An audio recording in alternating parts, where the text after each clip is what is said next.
Hello दोस्तों, कैसे हैं आप सब। आशा करते हैं बहुत अच्छे होंगे।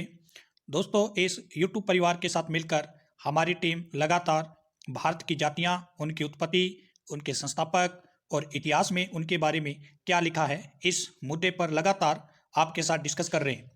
आप सभी दोस्तों का इस यूट्यूब परिवार को बहुत अच्छा सहयोग मिल रहा है, रिस्पॉन्स मिल रहा है। आशा करते हैं कि इसी प्रकार का रिस्पॉन्स आप सदा इस परिवार के प्रति बनाए रखेंगे। दोस्तों, आज हम बात करेंगे भोपा जाति, भोपा समाज। भोपा कौन थे, या मूल रूप से ये भारतीय जाति थी या अन्य स्थान से आकर भारत में बसे थे, और कब इन भोपा समाज की स्थापना होती है, और इससे पहले भोपा जो थे और उनका आदिवासी मानवों से के साथ कैसा संबंध है, इस मुद्दे पर डिस्कस करेंगे।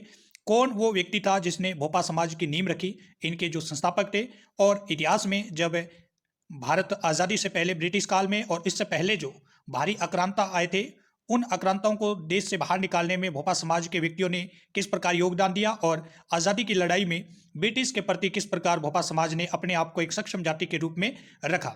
इन सभी मुद्दों पर हम आज इस वीडियो में डिस्कस करेंगे। चैनल सब्सक्राइब नहीं किया तो सब्सक्राइब करें, बेल के प्रेस को नोट कर लें। दोस्तों, भोपा राजस्थान भारत में लोक देवताओं का गायन करने वाला एक समुदाय है। ये मुख्य रूप से राजस्थान में ही है। भोपा शब्द पुरुषों के लिए प्रयोग करते हैं तथा भोपिन या भोपी स्त्रियों के लिए प्रयोग किया जाता है। भोपा राजस्थान में पाबूजी की फड़ और देवनारायण जी की फड़ में चित्रों को देखकर गायन करते हैं, और ये भोपे मंदिरों में भी गायन करते हैं।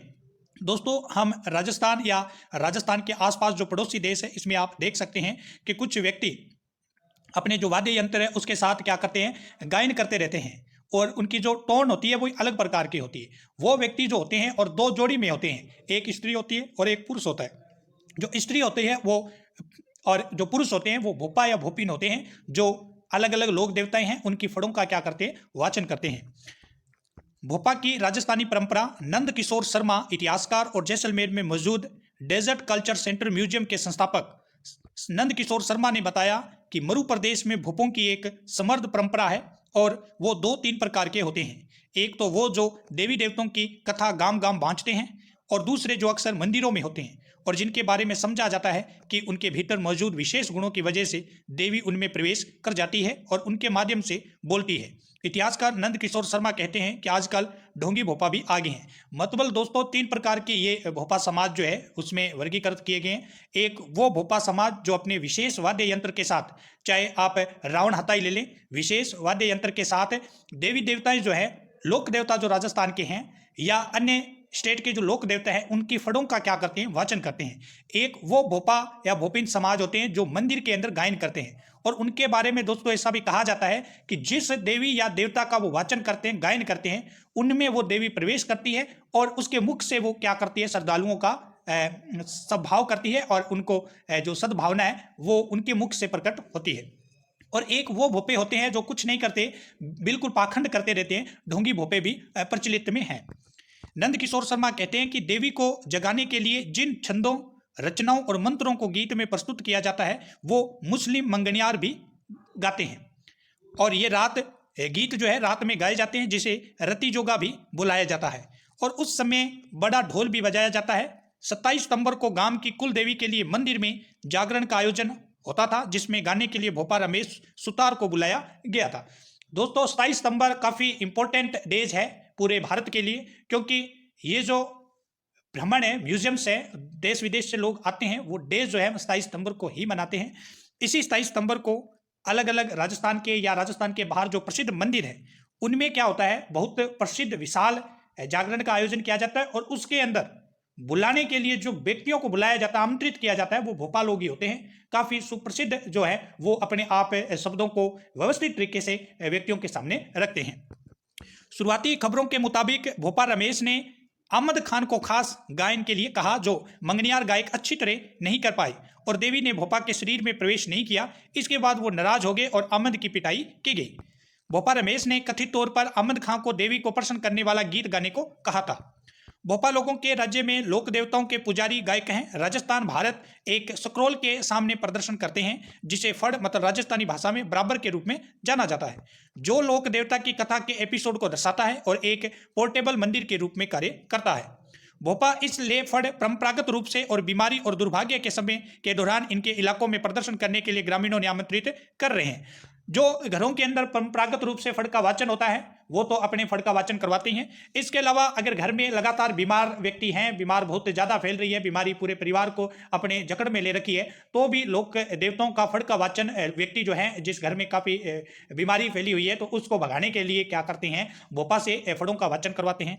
या पूरी मनोदशा ही घर की जो है वो बदल गई है, जो काम होना चाहिए वो नहीं हो रहे, दुर्भाग्य से बिल्कुल विनाश की कगार पर है, तो भी वो व्यक्ति भोपों से फड़ों का घरों में क्या करवाते हैं, वाचन करवाते हैं।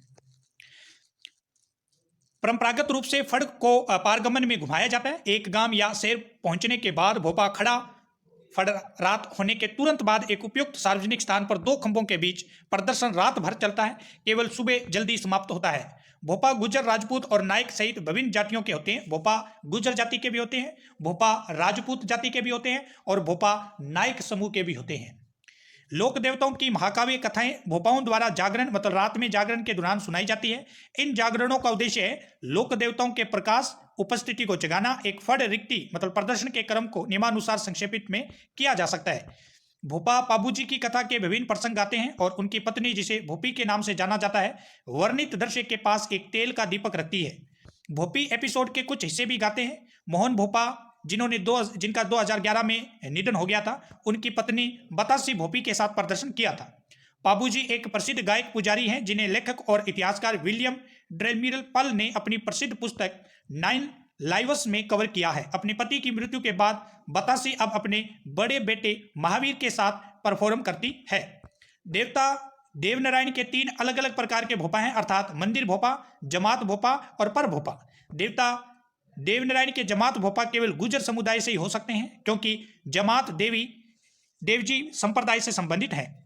हालांकि भोपा और मंदिर भोपा गुर्जर, राजपूत, कुंभार और बैल सहित विभिन्न जातियों के हैं।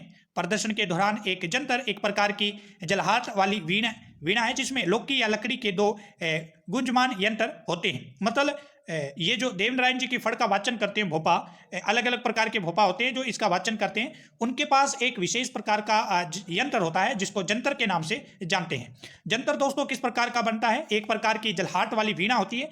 रियलिटी में अगर दोस्तों जंतर देखा जाए तो जंतर एक प्रकार का वीणा होता है जिसमें लौकी आपने देखा होगा, लौकी की सब्जी बनती है, काफी खूबसूरत सब्जी बनाई जाती है लौकी या लकड़ी के 2 गुंज वाले यंत्र होते हैं, गाने के साथ बजाया जाता है। आमतौर पर 2 भोपा होते हैं जो महाकाव्य का पाठ करते हैं। एक मुख्य भोपा पटवी और दूसरा उसका सहायक दियाला। 2 भोपा होते हैं। एक मुख्य जो व्यवस्था को पूरे क्रम के साथ जोड़ के रखता है वो तो होता है पटवी भोपा, और दूसरा जो होता है उसका सहायक होता है, उसकी सहायता करता है, वो होता है दियाला भोपा। जब पटवी भोपा महाकाव्य का एक विशेष एपिसोड गाते हैं तो उनके कनिष्ठ साथी मतलब दियाल भोपा एक तेल का दीपक जलाते हैं और फड़ के विशेष भाग को रोशन करते हैं जहां विशेष एपिसोड जो गाया जा रहा है उसे दर्शाया गया है। वह एपिसोड के कुछ हिस्सों को भी गाता है।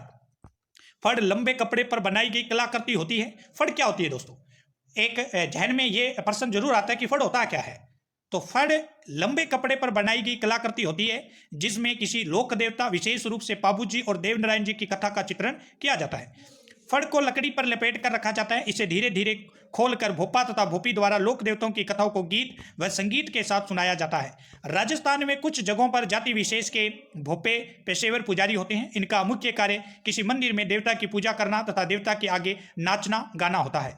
पाबूजी तथा देवनारायण जी के भोपे अपने संरक्षकों मतलब दाताओं के घर पर जाकर अपना पेशेवर गाना व नृत्य के साथ फड़ के आधार पर लोक देवता की कथा कहते हैं। राजस्थान में पाबूजी तथा देवनारायण जी के भगत लाखों की संख्या में हैं। इन लोक देवताओं को कुटुंब के देवता के रूप में पूजा जाता है और उनकी वीरता के गीत चारण और भाटों द्वारा गाए जाते हैं। भोपों ने पाबूजी और देवनारायण जी की वीरता के संबंध में सैकड़ों लोकगीत रचे हैं और उनकी गीतात्मक शौर्य गाथा को उनके द्वारा फड़ का प्रदर्शन करके आकर्षक और रोचक ढंग से सुव्यवस्थित तरीके से जनता के सामने रखा जाता है। ये जो पाबूजी है, देवनारायण जी है, जिनका फड़ों का वाचन होता है, उसको सही क्रम में उनकी शौर्य गाथा को सही व्यवस्थित तरीके में रखने का जो काम करते हैं वो व्यक्ति होते हैं भोपा। और ये जो भोपा है ये युगल के अंदर काम करते हैं। 2 भोपा होते हैं और इनके साथ एक स्त्री भी होती है जिसको भोपिन के नाम से जानते हैं।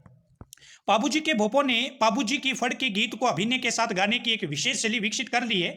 पाबूजी की फड़ लगभग 30 फीट लंबी तथा 5 फीट चौड़ी होती है। इसमें बाबूजी के जीवन चरित्र शैली के चित्रों में अनुपात, रंग और फलक संयोजन के जरिए प्रस्तुत करता है। इस फड़ को एक बांस में लपेट कर रखा जाता है और ये भोपा जाति के लोगों के साथ धरोहर के रूप में तथा जीविका साधन के रूप में चलता रहता है। राजस्थान में भोपा का अर्थ किसी देवता का पुजारी होता है। ये मंदिर में पूजा अर्चना करते हैं। ये मंदिर भैरू जी, माता जी तथा अन्य स्थानीय देवता अथवा लोक देवता या लोक देवी का हो सकता है। सामान्यतः भोपा किसी भी जाति जैसे कि ब्राह्मण, राजपूत, गुज्जर, जाट, रेबारी, डांगी, मेघवाल, भील आदि का भी हो सकता है। ये जरूरी नहीं है दोस्तों। जरूरी ये है कि किसी भी लोक देवता का फड़ का जो वाचन करने वाले व्यक्ति हैं वो भोपा लोग हैं। वो भोपा ब्राह्मण हो सकता है, वो भोपा राजपूत हो सकता है, वो भोपा गुज्जर व्यक्ति हो सकता है, वो जाट भी, कुछ जाट भी भोपा कोई अलग से समाज नहीं है, कोई अलग से कास्ट नहीं है। भोपा वही है जो लोक देवता का फड़ों का वाचन करता है। अगर किसी जाट ने लोक देवता की फड़ का वाचन कर रहा है तो वो भी भोपा की कैटेगरी में। कोई ब्राह्मण रावण हत्या यंत्र के साथ बाबूजी की फड़ का वाचन कर रहा है तो वो भी भोपा है। तो भोपा जो है वो अपने आप में किसी प्रकार की कोई कास्ट नहीं है। तो भोपा वो व्यक्ति होते हैं जो लोक देवता की फड़ों का वाचन करते हैं। वो ब्राह्मण भी हो सकता है, वो राजपूत भी हो सकता है, वो जाट हो सकता है, मेघवाल हो सकता है, नायक हो सकता है, कुछ भी हो सकता है। किंतु बाबूजी तथा देवनारायण जी की कथा व फड़ बांचने वाले भोपा नामक विशेष जाति के होते हैं। यहाँ ध्यान रखने वाली बात है कि जो देवनारायण जी और बाबूजी की फड़ का वाचन करते हैं उनकी तो भोपा समाज खुद की है, वही व्यक्ति उनकी फड़ का वाचन करते हैं। बाकी किसी भी लोक देवता की फड़ का वाचन कोई भी व्यक्ति कर सकता है। तो वो ब्राह्मण कर रहा है तो ब्राह्मण भोपा हो जाएगा, जाट कर रहा है तो जाट भोपा हो जाएगा।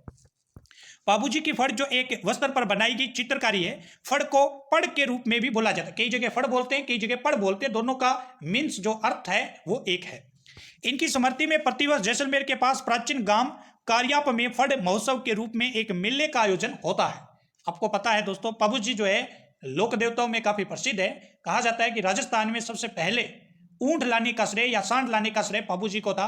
ऐसा नहीं है कि भारत में इससे पहले ऊंट नहीं थे, लेकिन इस मरुस्थल भूमि पर ऊंट लाने का जो श्रेय है वो बाबूजी को दिया जाता है। ऊंट तो पहले भी थे, बाबूजी से पहले भी थे, उससे भी पहले थे। आदि मानव काल से ही ऊंट जाति जब ये मानव अस्तित्व में आया था तो उसके साथ ही ऊंट जाति अस्तित्व में आ गई थी। लेकिन इस मरुस्थल भूमि में सबसे पहले ऊंट लाने का श्रेय बाबूजी को दिया जाता है, क्योंकि ये जो ऊंटों की रखवाली करने वाले जो व्यक्ति हैं वो रायका जाति होते हैं और रायका जाति का इष्ट देव बाबूजी होते हैं। इसलिए इनका संबंध जो है वो जोड़ा जाता है। रावण हत्या नामक वाद्य यंत्र के साथ ये गाए जाते हैं और भारतीय राजस्थान में यह अत्यधिक प्रसिद्ध है। तो ये दोस्तों आज हमने जो भोपा जाति है, भोपा जो समाज है जो राजस्थान के लोक देवताओं की फड़ों का वाचन करते हैं, उसके बारे में जितनी भी विशेषिक जानकारी हमारी टीम को प्राप्त हुई वो आपके सामने रखी है। दोस्तों आप सभी दोस्तों का इस यूट्यूब परिवार को काफी अच्छा रिस्पांस मिल रहा है। आगे भी इसी प्रकार का सहयोग बनाए रखें। चैनल सब्सक्राइब नहीं किया तो सब्सक्राइब करें और बेल के प्रेस को नोट करके रखें। फिर मिलते हैं दोस्तों न्यू वीडियो के साथ, तब तक के लिए धन्यवाद।